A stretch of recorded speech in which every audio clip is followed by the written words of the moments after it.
V tejto chvíli si pozrite reportáž mojej kolegyne Romany Štomfovej. Týka sa základnej školy na Hradnej ulici. Viac sa dozviete v nasledujúcich minútach. How are you today? I'm fine, thanks. Yes, and tell me, what's your name? My name is Nicholas. Základná škola na Hradnej ulici je školou nielen kvalitnou, ale aj kreatívnou, s pedagógmi, ktorí sa neustále snažia vyhľadávať pre svojich žiakov novinky. S jednou takou novinkou prišla pani učiteľka Pliešovská. Prišla za mnou, že či by nemohla skúsiť vyučovať dieťa pomocou Skypeu, cez Skype teda. A privítala som to ako novinku a priznám sa, že veľmi sme nevedeli, ako sa to osvedčí, či budeme stíhať, či to deti nebude nejakým spôsobom rušiť. No ale stačila jedna vyučovacia hodina a udomácnili sa. Rodičia s tým súhlasili, páčilo sa im to, tak sme sa dohodli, že to vyskúšame pri najbližšej príležitosti. No a Nikolás nám ochorel, takže skúsili sme to a celkom sa to podarilo. Takýmto spôsobom sa na škole vyučujú snáď všetky predmety okrem telesnej výchovy. My sme sa boli pozrieť s kamerou v bilingválnej triede štvrtákov, no a Nikolás, ktorý je už pre chorobu druhý týždeň doma, pracuje prostredníctvom Skypeu zarovno so spolužiakmi. Class, what's this?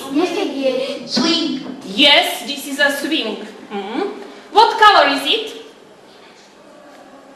It is green, blue, pink, red and yellow. Yes, very good. Very good.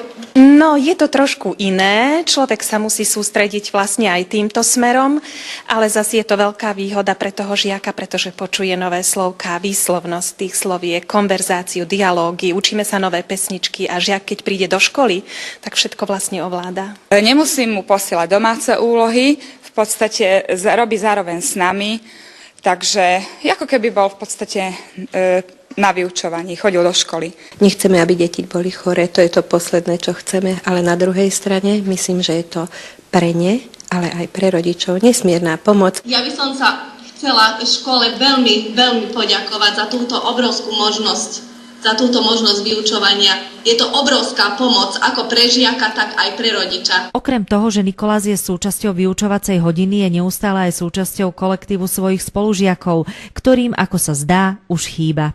No, teším sa na neho, želám mu rýchle uzdravenie a hlavne podľa mňa je to veľká pomoc, lebo nezamešká tie hodiny, všetko bude vedieť tak, ako keby bol tuto v škole. Pre mňa je to aj tiež výhodou s tým, že sa vlastne môžeme s ním aj cez hodinu rozprávať, že vlastne aj to učivo nezamešká. Je to veľmi šikovný žiak a je veľmi nadaný aj na jazyky, takže ja si myslím, že nezameškal nič. A ja si myslím, že tuto cez Skype je také neobyčajné. A myslíš, že ti to pomôže, že nezameškáš takýmto spôsobom vôbec nič, čo sa týka učiva?